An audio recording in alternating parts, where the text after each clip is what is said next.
So I've been using the S25 Ultra for the last month now, and I had to say that it's probably the best phone I've ever used. And that says a lot because in the past, I've owned quite a lot of Samsung phones, a few Pixels, as well as a few iPhones. In 2025, Samsung debuted their regularly occurring S series phones. The S series phones typically launch with a base model, a plus model, and an Ultra model. And so me being a tech enthusiast, I obviously had to get the Ultra model. That's not to throw shame at the base or the plus models. I'm pretty sure that they're really good. In fact, I've heard a lot of good things about those other models. I would have to say that the S25 Ultra doesn't necessarily carry the crown of Ultra, and that's okay. In fact, the S25 Ultra is actually very ordinary. And so the S24 Ultra, last year's model, was actually probably one of the most world-renowned phones that won a lot of awards. A lot of YouTubers are going to give it praise. My brother loves it. And I love the Ultra series. And I didn't purchase the S24 Ultra series because I had the Z Fold 6. However, having left the Z Fold series phones and going back to an S series phone, I was hoping that the S25 Ultra would have all these great specs and techs, the newest and latest and greatest battery and all that, and honestly, it doesn't. But just because Samsung didn't pack it with some new revolutionary tech, it doesn't make the phone a bad phone. As I had mentioned, the S25 Ultra is actually probably the best phone in terms of just the way it feels, the weight, the software, the cameras, and I mean, yeah, I can't really give it too many bad things. So in the limelight of bad things and someone who's used the S25 Ultra as a daily phone, I'm gonna go and give you my opinion on what I think is going to be the 5 best things about the S25 Ultra, as well as the 5 worst things about the S25 Ultra. Let's go and get started. Okay, so the first thing that I'm gonna say that I love about the S25 Ultra is its rounded off design. I know a lot of people love the squared off corners on the S24 Ultra, and I'd have to say that the squared off corners are really modern and just really kind of futuristic looking, but the rounded corners on the S25 Ultra make it really easy to hold. I found that when I was using the S23 Ultra or even the Z Fold 6, those squared off corners actually dug into my palm quite a lot and made it kind of uncomfortable to use the phone for prolonged periods of time. However, with the rounded off corners, I feel like I could comfortably use this phone either one-handed or two-handed, and that kind of like corner section that digs into your palm isn't as uncomfortable. And so I feel like that's probably the first thing that a lot of people will either love or hate. From a designer standpoint, I would actually hate to be that person who has to come up with a new smartphone design or a new car design every year. At a production standpoint, you can't change things too radically between iterations because it becomes just kind of crazy. Whereas if you don't change enough, then again, you're not going to be able to keep the people happy. And so even though Samsung end users and consumers like the S24 Ultra's squared off design, I feel like these rounded corners actually are a welcome development. For those of you who really feel like the S25 Ultra really rounded off its corners, you're not wrong by any means, but let's look at the design language of the S25 Ultra versus, let's say, the iPhone 15 Pro Max. Check this out. So here you could see that the iPhone really does have some rounded corners. And that's not to say that the S25 Ultra doesn't. I mean, it's definitely not as square as the S24 Ultra. The S24 Ultra had that kind of iconic squared off design, but look at the difference between the iPhone 15 Pro Max as well as the Samsung Galaxy S25 Ultra. You could see that, let's see if I could do it like this.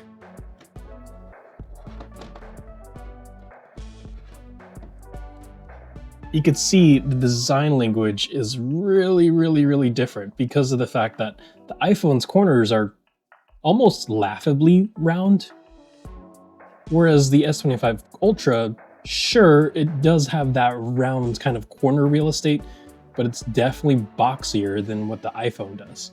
Here's the bottom portion.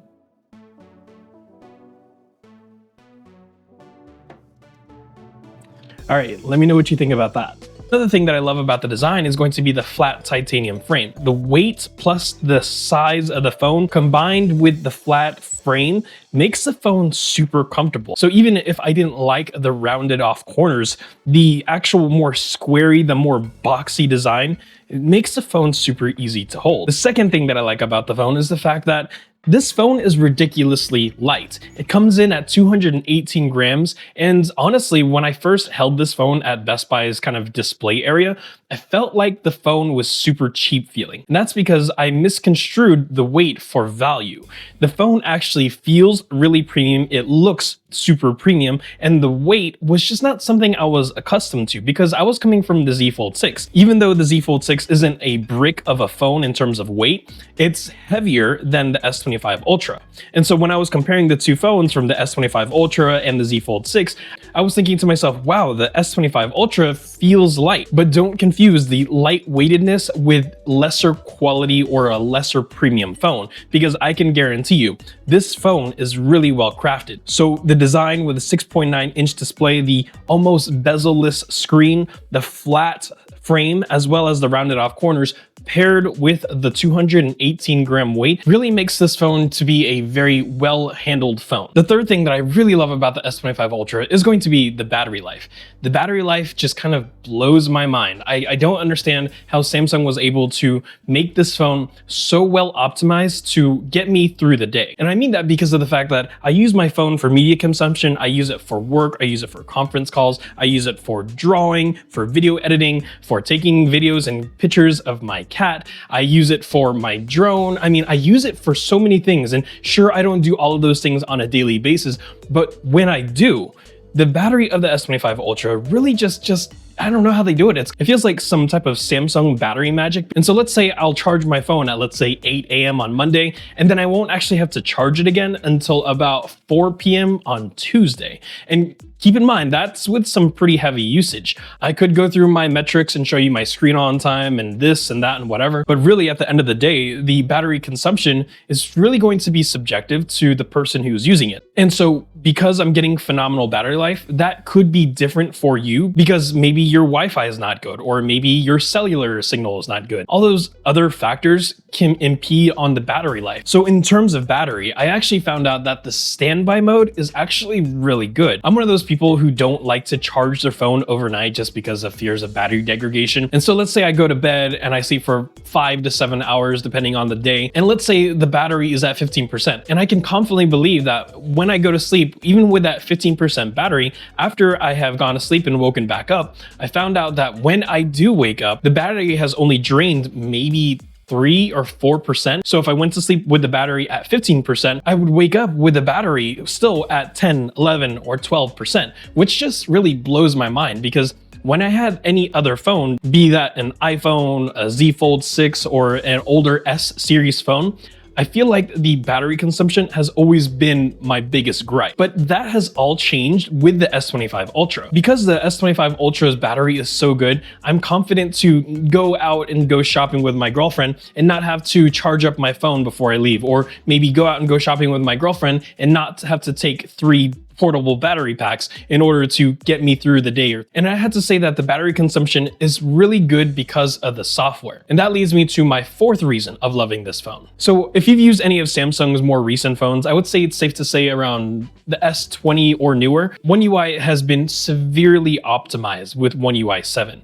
And that's going to be the operating system that runs right out of the box with the S25 Ultra. And so a lot of people might say, well, what's the difference between One UI 7 versus the other One UI operating systems? And that's just because the software optimization, the animations are smoother, the zippiness of opening and closing apps, the processing, the calculation, I mean, all the computational data that it does and it never even stutters. I really just enjoyed how well optimized the software is. Now, the software says a lot because the S25 Ultra, again, isn't setting records with any new hardware specs. It has the newest Snapdragon Elite processor chip for Galaxy, and I'm sure that has a lot to do with the processing power and the overall capabilities of the S25 Ultra, but I really feel like Samsung really hit the nail on the head with the software of One UI 7. The One UI 7 overhaul for its operating system is kind of hard to describe describe because there are so many good things that Samsung improved. And so the software, from the cameras to the apps to the general operating system, it just makes the phone a really good user experience. I never had any issues with opening apps. I never had any freezes or stutters. I never had any overheating or anything like that. So the software optimization with the operating system in tandem with the hardware makes for a really, really good phone. But the one thing that I had to say about that is Samsung is charging its customers for an ultra level phone. And I feel like even though the phone is great, it's not ultra level. So before I get into the 5 things that I don't like about the phone, here's my last thing that I love about it. I'm going to be kind of playing devil's advocate because it's the artificial intelligence. So Galaxy AI is leaps and bounds of, I don't know, let's say Apple. Apple has this thing called Apple Intelligence, and honestly, I don't really ever use it because it's just so bad.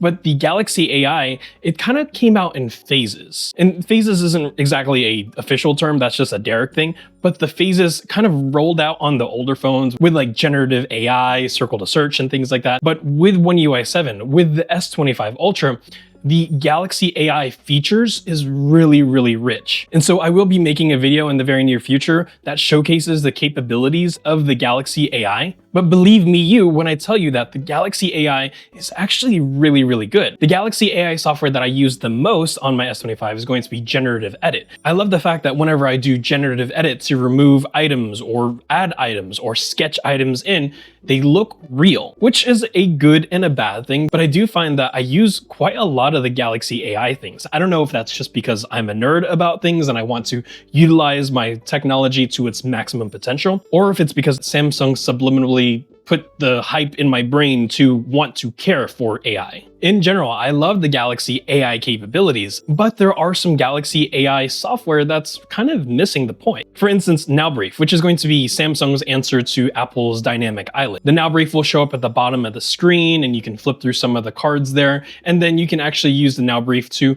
get up-to-date information without ever having to really open up your phone. You could actually get some valuable information with the Now Brief. But in regards to Now Brief, I found out when I actually opened Now Brief up, it was not really giving me meaningful information. It gave me the weather, it gave me some YouTube Shorts recommendations, which it didn't actually show on Now Brief, it just kind of gave me a link, so there's that. It kind of gave me like some reminders of my next meeting or my next doctor's appointment. And while that's all really good, the Now Brief as AI software or capabilities, it wasn't really giving me anything like a widget could already do at a glance. And so the category of AI is going to conclude the top 5 things that I love about my S25 Ultra after having used it for a month. However, with Galaxy AI in the spotlight, I would have to say that the Galaxy AI on the flip side is probably the first and major thing that I don't like about my S25 Ultra. So I'm not going to go into detail about every single thing that I don't like about the Galaxy AI portion. So the main thing that I don't like about the Galaxy AI suite is the fact that in the very near future, as in by the end of 2025, Samsung is going to start charging for their AI services, which I kind of get because, I mean, it's a business and it probably takes a lot of data centers and a whole bunch of kind of technical aspects to make these Galaxy AI capabilities as good as they are. I get that, but at the same time, I feel like Samsung's been kind of keeping everybody in the dark in terms of how much it's going to cost. Are there going to be different tiers or bundles? What type of Galaxy AI features am I going to lose or am I going to be limited to? The reason why I think it's not okay to do that is because of the fact that when Samsung debuted the S25 Ultra, sure, they updated some of the more physical aspects of the S25 Ultra, but they really harped on and hyped up the Galaxy AI. And I guess I wouldn't mind too much if they charged for the Galaxy AI, if they added more physical hardware upgrades during the upgrade process. So basically what I'm saying is that they gave us a little bit of a tech spec bump with the S24 Ultra to the S25 Ultra, but everything else was more of software, specifically AI software that I'm eventually going to have to pay. So now the second thing that I don't like about the S25 Ultra is going to be the removal of the Bluetooth functionality in the S Pen. Now, don't get me wrong, I was never that person who used the Bluetooth functionality to swipe pictures, or I was never that type of person who used the Bluetooth functionality to take pictures with my S Pen. I only use the S Pen as a means of being a stylus. And I actually use the S Pen as a stylus all the time, which, if I'm going to say, the S Pen does a really good job. But the negative point to the S25 Ultra and the Bluetooth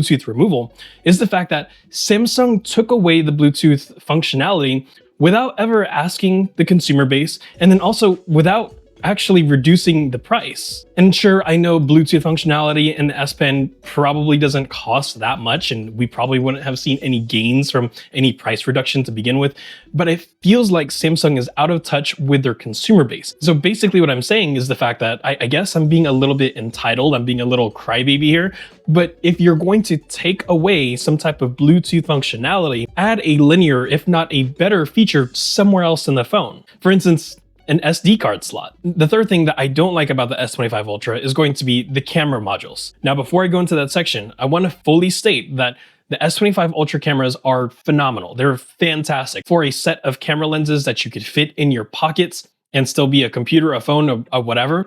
The cameras on the S25 Ultra are fantastic. It even received a 50 megapixel upgrade to its ultra wide lens. But the thing that I don't like about the S25 Ultra's cameras is the complacency. Samsung's got into this kind of rhythmic schedule where they say, well, last year's cameras were really good, we're not going to really upgrade it to anything else. And this is going to be the truest statement with the S24 to the S25 Ultra lenses, or maybe the Z Fold 4 to the Z Fold 6 camera lenses. Because those of you who don't know, the Z Fold 6, a 2024 phone, is still using camera lenses from 2023 or 2022, whenever the Z Fold 4 came out. And that's my biggest gripe right there. It's not because the cameras don't function well, it's more so along the lines that Samsung is charging us consumers a premium price for cameras that are a few years older. And I feel like as a consumer, if I'm going to pay $1,200 plus for a premium ultra phone, I want the best technology. So the fourth reason as to why I don't like the S25 Ultra is because of the fact that it's expensive. This is a segue into my previous three other reasons why I don't like the S25 Ultra, is because of the fact that Samsung has either grown complacent, or they're playing it safe, or maybe they're removing things or charging us for things that they're going to be doing to us consumers in the near future, and they're still going to charge a premium price. I get that, but I don't feel like Samsung should be charging an ultra price for a phone that should have actually been the S24s model. I'm not knocking anyone from upgrading to this phone. I feel like, honestly, if you have the S24 Ultra, you should probably stave off. But if you have an older phone, let's say like the Z Fold 4 or the S10 Plus or an A series phone, this phone is going to be fantastic. But again, I don't feel like Samsung hit the mark with an Ultra series phone. The tech spec bumps that the S25 Ultra did receive, I don't feel like the price was warranted. And so the last thing that I don't like about the S25 Ultra is going to be the charging speeds. The charging speeds on the S25 Ultra is going to be maxed out or capped out at 45 watts, which is decent. It's not bad by any means. But again, Samsung got comfortable, and that means they didn't push the needle for innovation or for a true upgrade. The 45 watt charging, as well as the Qi 2 charging that the S25 Ultra has, is pretty much the same thing as the S24 Ultra. Now, 45 watt charging is still leaps and bounds against the iPhone, and it's still leaps and bounds against the Pixel phones, but there's phones like the OnePlus 13 that charges their phones at 80 watts, meaning that their phone can charge ridiculously quickly. And so while it takes just about 1 hour, give or take a few minutes, to charge up my S25 Ultra from about 5% to about 99%,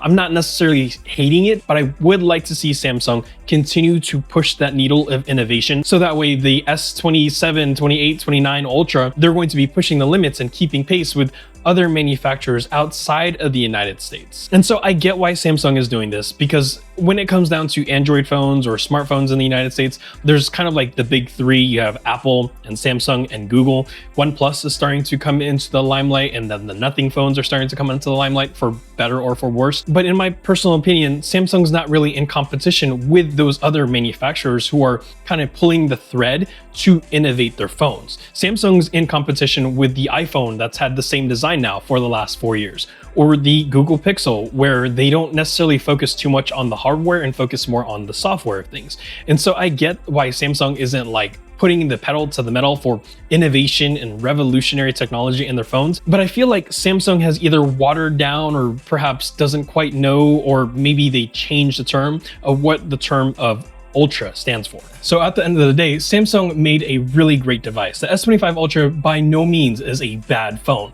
The only thing that I would have to say about the S25 Ultra is the fact that, is it really an Ultra phone? I really enjoyed this phone. I mean, I don't regret trading in my Z Fold 6 for the S25 Ultra by any means. But when I think of this phone, I think it's a safe phone. If you're coming from any other type of manufacturer, the S25 Ultra or any of the S25 phones are going to be a really good choice. So as kind of a closing statement, I feel like Samsung should really kind of rearrange some of the terms in its title. It should be the Samsung Galaxy S25 Ultra Ordinary, because there's nothing really ultra about this phone. It's actually a very ordinary phone. If you're coming from an S23 Ultra, I would say the phone is going to stand under that ordinary kind of pretense. But if you're coming from anything older than the S23 series, then the naming convention of Ultra is probably applicable in that sense, because the generational leap from older phones to the S25 Ultra is more significant. And if you're coming from the iPhone, let's just be honest,